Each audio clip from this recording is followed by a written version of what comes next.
Doctors of Reddit. What are the dead giveaway signs that someone is faking? Whenever the symptoms aren't, when the patient doesn't know they're being watched. I had someone fake a stroke recently and walked in on her walking around her room independently, after pretending to be limp on her left side, letting us take complete care of her and wiping her butt for her. It was wild. Well, if someone is unconscious, make a fist and rub your knuckles against their sternum chest bone. Put some pressure behind it and rub quickly up and down, up towards chin, down towards belly button. It's called a sternal rub and incredibly painful, but won't harm the person. It's very, very hard to completely ignore and continue with the ruse of faking being unconscious. The only more sure thing is asking your partner to hand you the eye needle to take some ocular fluid while they're passed out, so they won't feel the pain of the needle in their eye. Eater. There's no ocular needle, at least not on an ambulance. We say that because not everyone knows that and they don't want to risk it. Not a doctor, but a paramedic. Tons of calls to the jail for inmates with seizures. I lift the arm over their face and let it go. They'll move it to prevent hitting their face, or I'll lightly brush their eyelashes, and they'll twitch to it. Not a doctor, but I once had a nurse tell me something that has stuck with me ever since. I had a gallbladder attack when I was younger, and let me tell you, that is some of the worst pain I've ever felt. I was doubled over, vomiting bile, and unable to move. My mum took me to the ER1 in the middle of a snowstorm. As the nurse was doing my initial evaluation, she asked me the standard on a scale of 1 to 10 pain question. I thought for a couple seconds and told her 7 or 8. It hurts really, really bad. She nodded knowingly and told me got it. It hurts really bad. Most people who tell me 10 are lying. No one ever feels a 10. In hindsight, I'm not sure that is the best practice for a nurse. Still, after seeing drug-seeking patients myself, I understand her frustration. They ended up giving me morphine, which brought the number down quite a bit. Not a doctor, but a therapist. For some reason, adolescents, like faking did, formerly multiple personality disorder. It's a pretty rare and debated diagnosis in our field. I've seen people fake it by mimicking how it's portrayed in movies and on television.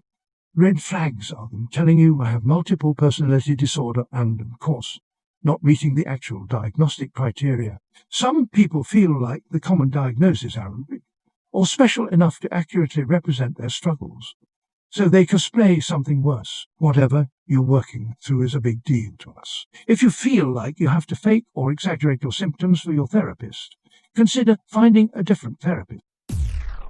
Most often their story/description/exam doesn't make any sense. There are usually things that contradict each other.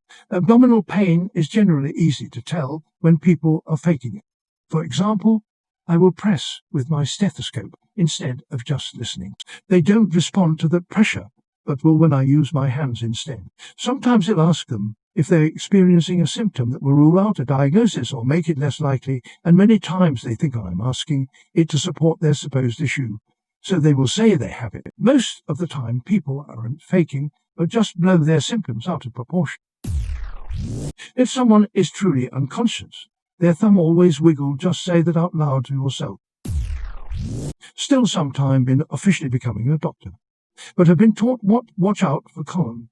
Doctor expects signs from you, not symptoms.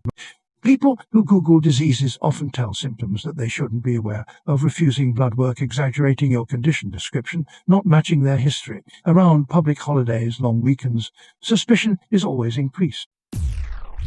I'm not a physician, but a paramedic. Honestly, I don't really care if you're faking as long as it's halfway believable. I'm still going to treat it as the worst-case scenario. Faking a seizure. You'll get a full set of vitals, a blood sugar and a shot of benzos. There's lots of different types of seizure. If you call 911 because you're in extreme pain and want an ambulance ride, I'll put the good drugs in your vein hole. I'd rather give 100 drug seekers a 100 mg of fentanyl than withhold it for the one person that really needs it. Can I tell if someone is faking? Yeah, most times, but it goes both ways. If you go too hard, I might assume you've alleged life-threatening injury and sedate, paralyze and intubate you, or statives in your jugular or shin bone. Fake it if you want, but traction may vary.